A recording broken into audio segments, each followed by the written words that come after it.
Welcome to the Matt Cottrell Report. These are the extraordinary stories of ordinary, everyday individuals. Today's guest is a San Angelo native, and he's a watchdog for local law enforcement. He's out there every night making sure law enforcement does their job, and they do it by the book. Ladies and gentlemen, Mr. Jack Miller.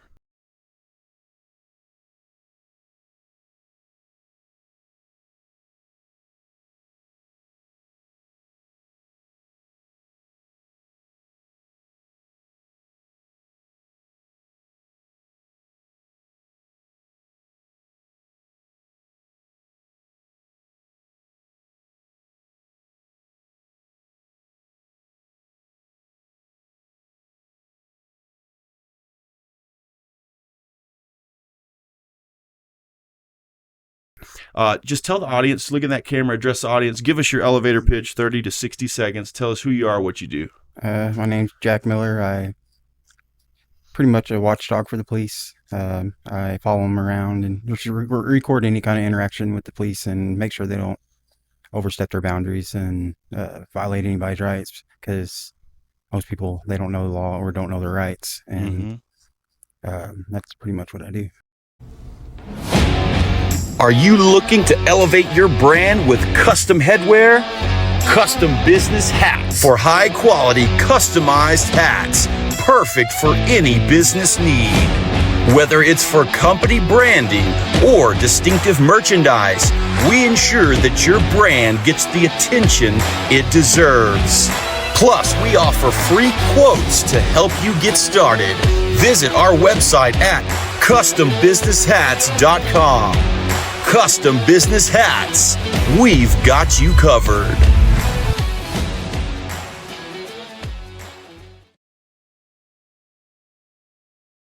Hey guys, pardon the interruption, but if you wouldn't mind hitting that subscribe button to show your support, we'd be very appreciative. Now back to the episode. So would you call yourself a First Amendment auditor? I don't like that title really too much, but yeah. I mean, most people think of me as one, but just a journalist. Really. Yeah. Okay, cool, dude. So tell us why you got into this. Do you mind sharing your experience that happened to you? Most people think it's because of the Walmart incident, and then whenever they false arrest me and took my son away and all that. But do you mind sharing that story? It really wasn't as much that, though. It was more the internal investigation afterwards, the way that they handled it. Okay. And their conclusion to it, and that's what made me start wanting to go out and record, though, because I don't feel like they're trying to cover it up, basically. Really? That's how I feel, like, by watching the internal affairs videos and everything, with the interviews with the officers. And yeah. So what happened during that incident? I was just fixing to check out, and I passed, I think it was Francis. I passed him, and he's eyeballing me, and I knew that. And if you look at the video, you can see me get to the self-checkout entrance, and I stop, and there's no one in front of me, and I kind of move off to the side because I knew he turned around and was coming back. So I kind of waited for him, and then the two, Mayberry and him both showed up at the same time and started questioning me. But what were they questioning you about? There's something about intoxicated driver with a toddler in the car. Okay. And harassing people in the parking lot. Oh. And I'm not real sure what that's about. And so what did they proceed to do? They detain you? They pretty much they went in to want my ID, and I knew I didn't have to give ID, but I don't know. I questioned them, like, do I have to? And just to see their response, and when they said I did have to, that's whenever I was like, no, I don't. Yeah. Like, I could have went about it a little bit different. Yeah. But that's how I did go about it, and yeah, they ended up pouncing on me. Really? They tackled you or what? Oh. Or like, oh, that's okay. Started on phone. I think that's probably good. Okay. We did enough. We're still going though. So yeah, so they like tackled you to the ground or what? No, they just grabbed me from one side, one from the other, and I don't think they even realized it, but they were kind of resisting each other. Like Yeah. this one's pulling this way and this one this way. I see. And almost like on cue, both of them, this one started pushing this way and this one I just kind of standing in one spot, just kind of went limp. Yeah. But they were acting like I was resisting. I see. And I really wasn't doing nothing. Yeah. Because that wouldn't have made anything any better. Right. And I had my son arms reach away. So wow. So here's what's interesting about that. You know, I told you I talked to Travis Griffith, our police chief, and he said, he said, I think what Jack does is needed. He said, I think that, law enforcement needs to be called out when they do things wrong. That's how we get better. Mm-hmm. It's one thing I like about Travis.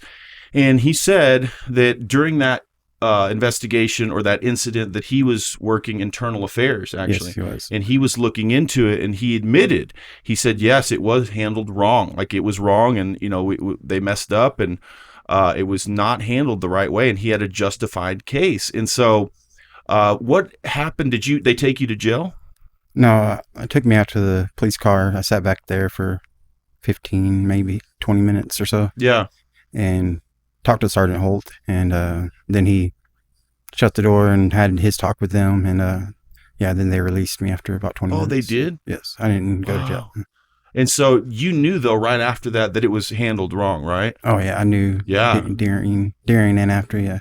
So one of the things they did, like you said, was when you asked, am I required to show identification? And they said yes, which you knew you didn't, right? Yes. And then excessive force, would you say, was used? Unnecessary force? I think so, by at least two of them. Yeah. But just a little bit, not horrible. They weren't like beating on me or nothing. Right. But, yeah. And what else do you think was done wrong? Mostly, I know you said it was mostly post incident, right? In the yes. Investigation, right? Yes.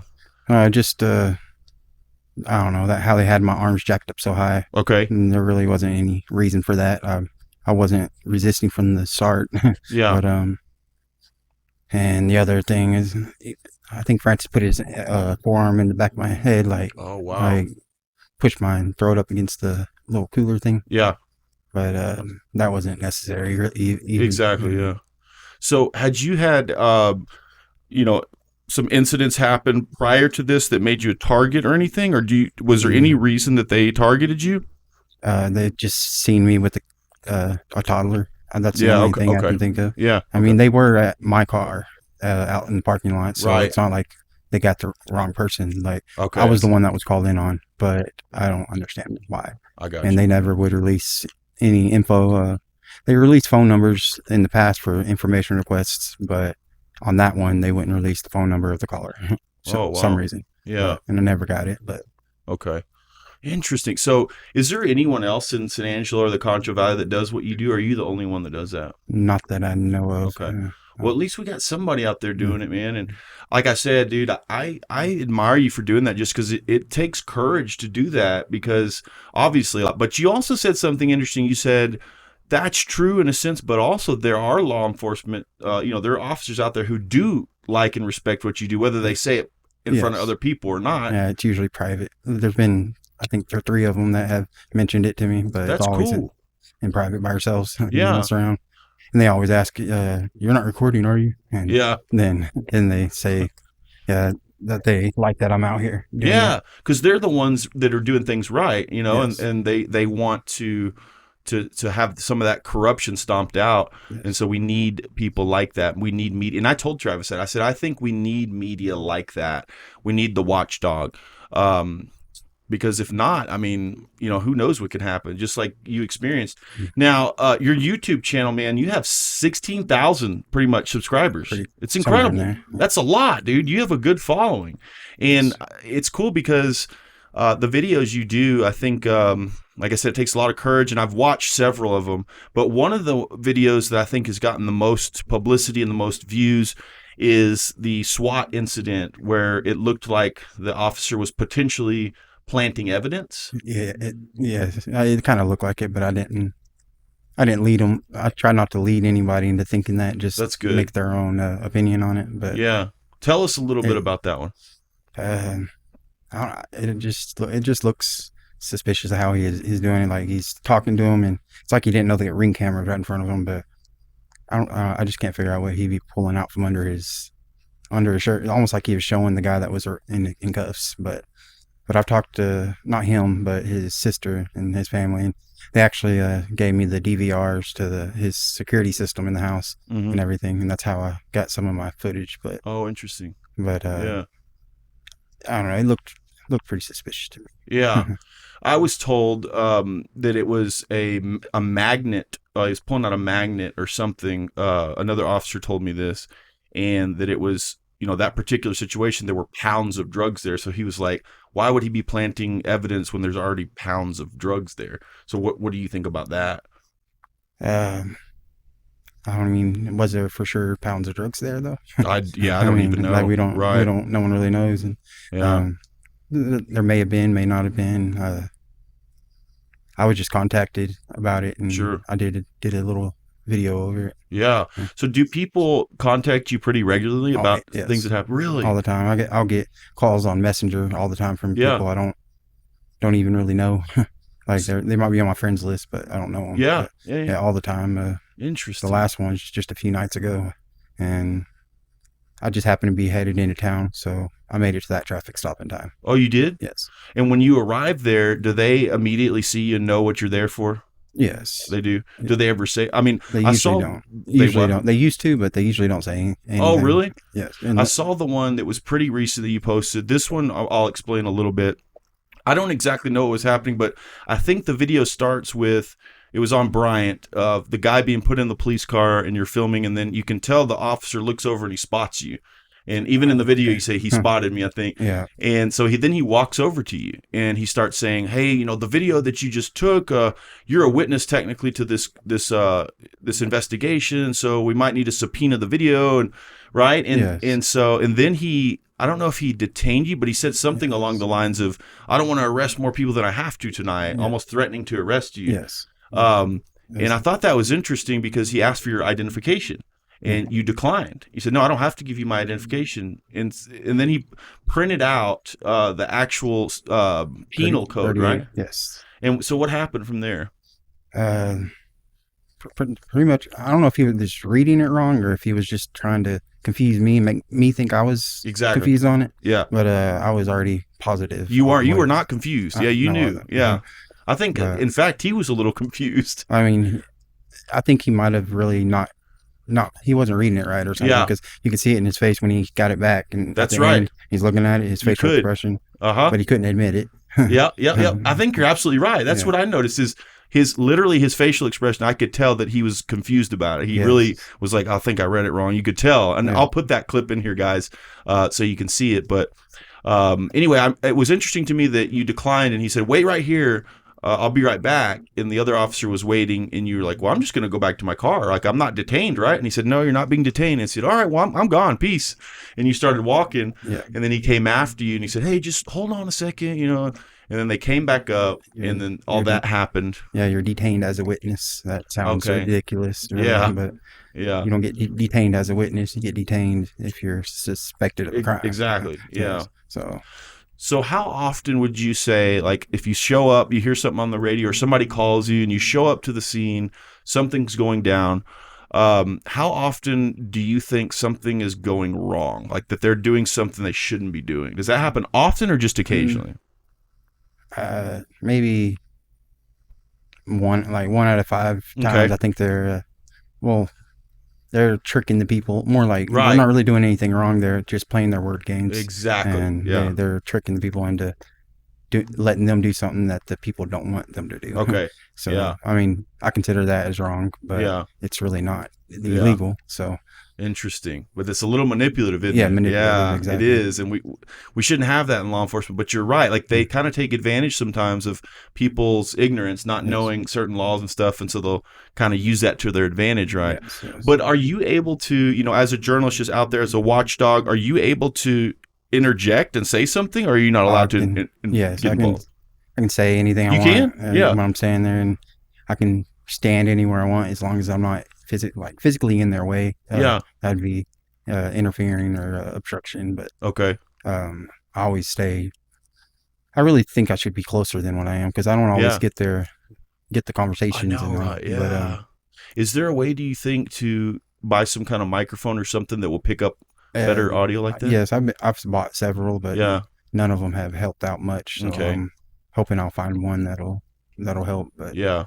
as of now, I don't have anything. I do Yeah. everything with my phone too. I don't have a laptop. I don't have a desktop. That's It's cool. always my Yeah. phone. So I like that, man. You got to do. I yeah. mean, honestly, almost all the stuff I do, other than the studio cameras, I use my phone as well. Yeah, I don't have like high end equipment or anything. Yeah. I think that's cool, dude. You don't need it. So what else? And have there been any cases or anything that have been of particular interest to you that you want to talk about? Um. Well, there's one. It was one of my. Actually, it was the first night I was out recording. They arrested or they pulled a lady over because she didn't have insurance, according to their system. Okay. And she bought the car that day, and they arrested her, and they claimed to have found a bag of pills or something in there. Okay. But they did an internal investigation on this, but they said the officer did nothing wrong, but in the video it looks like he tossed something into the car. Like I mean, Dude. it's a Mary Sear, like that's the one at the title of it. Okay. Okay. But yeah, you see him, he's reaches down, I can't tell what he's doing with his hand, and then he pulls it back up and he looks straight over at me. Like And you were filming? I was across the parking lot. I was still shy about it. I was in my car, Yeah. recording out the window. It was rolled up. But he looked across the parking lot at me and then starts doing something with his hands and turns away from me. And he had something in his hands when he turns away. Then his hand comes down to the side and it's empty. Yeah. But you can see the reflection on the back door because it was open too. Okay. And you see his blue glove and everything, and you see something come out of his hand, and you tell it's a lot of weight on one side, like a corner of a bag maybe. Yeah. It just kind of drops. Like, Dude, I mean, it that's just looked scary, real. man. They ended up releasing her from jail and dismissed her charges. Oh, that's good. But she sat in jail 8 months or so. 8 months? Oh my gosh. And she is on parole, and she's in her 50s. So she said she would have been in prison the rest of her life if she would have went back. Oh, wow. And she was less than a year away from getting off of it all. So, See, that's why I think what you do is extremely important. I mean, have you seen what's it called? And this is a little bit different area, but it's along those lines as someone being wrongly convicted. The documentary on the guy who was convicted and went to prison for super aggravated sexual assault on a child, the football player. It's called Outcry. Have you seen the documentary? I think so. Dude. So yeah, he went 3 years. He sat in prison, and he ended up being exonerated. But that's 3 years of his life, man. Yes. You know, and so if we don't have somebody looking out for us, I mean, there's no telling what that law enforcement can do. And that's the kind of corruption that we've got to get stomped out, especially in the Concho Valley, Yes. San Angelo. And I think, and tell me what you think, but I think that Travis and this, I guess you could call it, regime, I think they're doing a lot better job of handling some of that. Do you think so? Or not necessarily? I guess it might be too early to tell. Okay. But That's fair. Maybe they are a little bit. I mean, Yeah. it might be a little better, but it's hard to tell. Right Yeah. now. Yeah. Man, dude, that's scary, dude. It really is. Like, that freaks me out. Like, in fact, I pretty soon I'm going to be able to tell my personal story. And I don't know if you know much about what happened to me. I worked for a local media outlet here as a journalist, and I got into some trouble.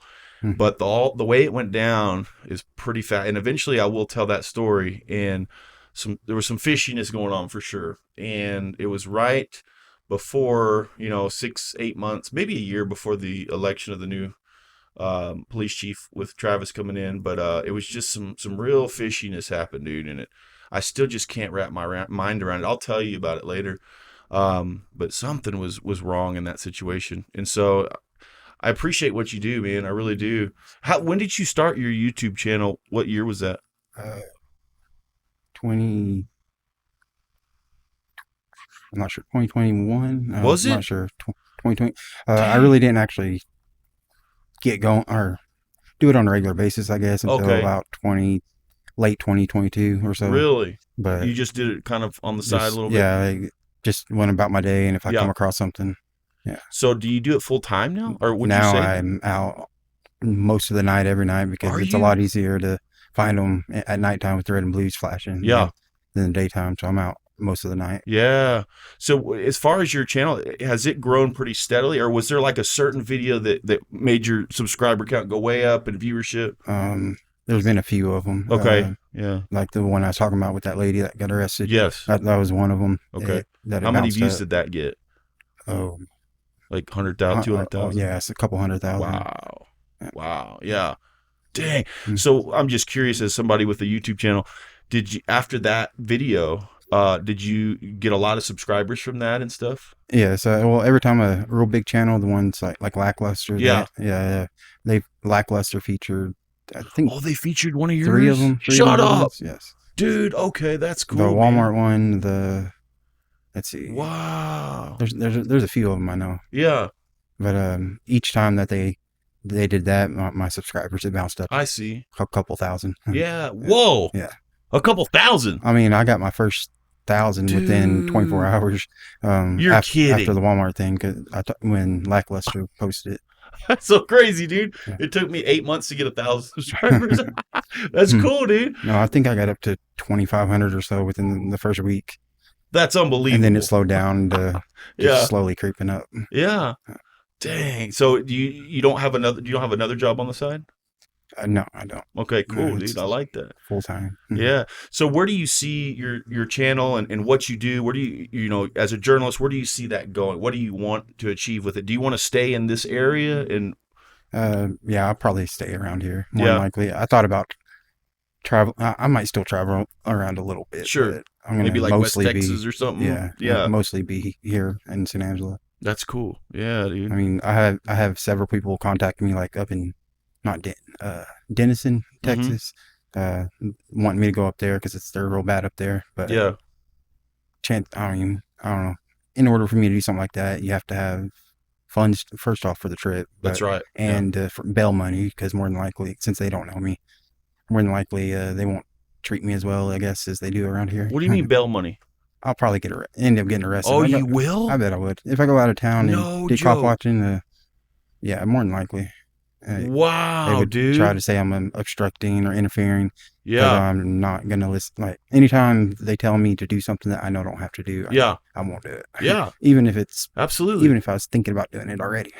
So that's what I wanted to ask you is, do you have to know your rights? I mean, down pat, like, do you study that stuff in penal codes and stuff? Throughout the years, yeah, I have studied it. And when people are friends of mine, then they get into situations, and I end up looking into that and I learn the laws for that area. And that's just kind of what I've done for several years. That's cool, dude. I respect that, man. You got to know your stuff. Yeah. That way, if they come at you like we were talking about and they're trying to manipulate and do wordplay or whatever and twist it around on you, you're like, nope. And here's why. Like in that video, I'm going to post a link to that video and a couple more that you have. But I thought that was interesting that you kind of knew your stuff, and even the officer was kind of confused. It was interesting to me. Yeah. So that's cool. That was a state trooper too. That was, yeah. That reminds me. So would you say, in general, overall, you see more discrepancy in DPS, sheriff's office, SAPD? What would you say? I couldn't really point fingers at any specific division or department over the others. Most people that contact me, they usually contact me over the sheriff's office. The sheriff. What do you mean? Who does? Like people that people that got in trouble or got pulled over or feel like they were done wrong. Really? It's usually the sheriff's office, but yeah. I don't see much of it, I guess. Like yeah. It seems like most of the stuff I did catch on camera, it's being stealth. Like they don't know I'm there. So, dude, what about? Have you thought about like being real stealthy and using like a drone and getting in there like or something? I have a drone actually, but I haven't. It's too loud. Like they know it's there. And are you allowed to do that with a drone? I know you're not allowed to like fly over people. I just can't post it if my channel's monetized. Why? Unless I have a license, a drone license. Oh, that's right. Yeah, that's right. Yeah. A partner of mine, he's about to be here. His name's Andrew, Wade's son. He's a drone videographer, and he just got his commercial license. And we do stuff together sometimes. So not like you do, but we do, business overview showcases and stuff like that. But yeah, it's important to have that license. But you could get that. Yeah, I could get it. It's not too hard. I just haven't. Yeah. I've thought about it. I just haven't done it. Yeah. I wonder if there's like some kind of... I still won't get audio though. That's what I was going to ask. Yeah, you won't with the drone for sure. But that's what I was going to ask. I wonder if there's some sort of like really high end tech out there, like CIA type stuff that you could find somewhere, like on the black market, some kind of audio that picks up audio far away. You know? Oh, there's That'd a be lot of them sick. out there, but I mean, thousands of Oh, dollars are for they? mics, like real expensive. Dude, but they're out there for sale. There's some pretty good ones, or at least the reviews. They seem pretty Yeah. good, but there's usually at least $800-900. Like it's way up there. Dude, maybe one day you'll get one of those. That'd be kind of cool. Yeah, that would be. Yeah. Or I might just start being a lot closer. Exactly. Yeah. So you can be, I know this from doing recs and stuff like that, covering recs when I worked for this media company, that you can be pretty close, but you can't interfere with the investigation. Yes. And so what does that mean for you? Like how close close can you get? Well, if it's a traffic stop, then I can be pretty much anywhere, as long as I'm not in their way from like them walking from point A to point B. Seriously? Going back and forth to the cars. Yeah, just being in their way. Like I wonder, that's pretty subjective though. Like I wonder if there's an actual law that says you have to be 12, 15 feet. There's not. There's not. Because I'm imagining you standing there like right next to them, That'd be wild. Yeah, they don't like you being that close, but if it's public property or if it's an accident or any kind of scene, if they don't have tape up, and then you're allowed to be there, as long as you're not in their way. Yeah, you're allowed to be there. There's several times I've seen San Angelo live, and several reporters are like a block and a half down the street over here, and I don't understand why, because there ain't no tape up or anything. Exactly. So I just walk up. So when I used to work there, I used to get pretty close, and they'd be like, "Oh, you're gonna get in trouble," and I'm like, "No, man, you can get pretty close." I mean, some of them are a little too cautious, I feel like. Yeah. Yes. So if somebody, hasn't something happened to them and they felt like it was unjust, what's the best way for them to get a hold of you? Is it through Facebook? It's through Messenger. Messenger? Yes, always. Yeah, that's how they usually contact me. And you're open to anyone contacting you for stuff like that? Yes. Fantastic, dude. Well, thank you, man, for what you do. I think it's pretty cool, dude. I really do. I'm going to put your information, your YouTube channel. I'm going to put some links to the videos. You guys got to check it out. I really appreciate you coming in. Anything else you want to say to the audience before we get out of here? You brought up the police chief election. Yeah. You know how they had that special election on changing the qualifications. Mm-hmm. The election before that, when Frank Carter ran again, nobody ran against him. That's right. Yeah. I don't know. I felt like it's kind of weird that no one ran against Frank Carter on this election. Then the very next one before it happens, they have a special election to change qualifications way up there. Yeah. We're out of everybody's reach, almost pretty close. I mean, what do you think that means? What do you think? Well, in my opinion, it started out as a joke, but I said I was going to run for chief of police. Oh yeah, and it's a joke, and then I started getting serious about it because what? I had a lot of people that usually don't vote. Yeah, that they said they'd go vote if I ran. Really? And yeah, I brought it up to a couple of officers too. And what'd they say? Yeah, they didn't seem like they liked it too much. But is that something you would do later on? I'm not sure. It's definitely not out it's out of my reach now because they changed qualifications. Right, they've been the same since 1948, and they decided to change them before this election. What you're saying. Yeah. And yeah, it's, I don't know. Yeah. I feel like it was just knocked me out of even attempting. Yeah. Okay. But interesting. Because it used to be 18 years old or older and living in San Angelo for 2 years, I think. 2 years? Yeah. Okay. But you don't have to be in law enforcement. But no, you don't. Okay, you don't have to have a peace officer license or anything. But now you have to have bachelor's in criminal justice. It's a big long list. Gotcha. Of stuff. But interesting. Yeah. But they changed how long you have to live in San Angelo from 2 years down to 1 year. Oh, I thought they were gonna increase it, get an outsider to be. Yeah. That's what I figured, but it turned out not to be like that. Mm-hmm. But I'm glad Griffith won over the other. Me too, option. Dude. Yeah, so I'll tell you briefly what happened. So whenever that election was going on, I interviewed Chris Cimino on my podcast, and he was fantastic, man. He was really great. really open and transparent and willing to talk about stuff other people weren't. And, you know, toward the end there, he ended up joining Travis Griffith, but I invited Travis onto my podcast and Hernandez. And Travis called me and we talked. Actually, I had a mutual friend reached out to Travis and said, "Hey, Matt would like you to come on. I don't know if you saw his invitation." So Travis called me and we had a 45-minute conversation. And he explained that he'd like to come on, but he, you know, didn't exactly know what my format was. And he was going to think about it and talk to his people. Well, I reached out to Hernandez as well. And after about 2 days, all I got back from him on Messenger was it said, quote, "Sorry, Matt, going to have to pass." That was it. And so I was like, man, you know, a 45-minute conversation, you know, with a guy, you know, man to man talking to me and having respect for me, as opposed to someone just saying, "Nah, I'm going to have to pass. You know, you're not, you know, you're not important enough," or whatever. Yeah. And so that kind of said a lot to me. But, you know, looking back at that, I think Hernandez, you know, he was aligned with some people, San Angelo Live being one of them, to where it wasn't possible for him to come on my show. But basically what I'm trying to say is I think we got the right guy in there. You know what I mean? Yes. I think you're right about that. So that's good. And I think things are improving. I really do with Travis. I know that Travis is a good man. He really is. He's got a lot of integrity. He's a good guy. And so I think we're in good hands and things are going to get better. And like I said, I appreciate what you do. I really do. Keep doing it. Keep going strong. Let me know if I can help you in any way, dude. All right. Cool. Thank you, Jack. Mm-hmm. I appreciate it, brother. All right, guys, this was Jack Miller. Thank you for tuning in to the McIntyre Report. Thank you, Jack, for coming on, and thank you for what you do. Please subscribe.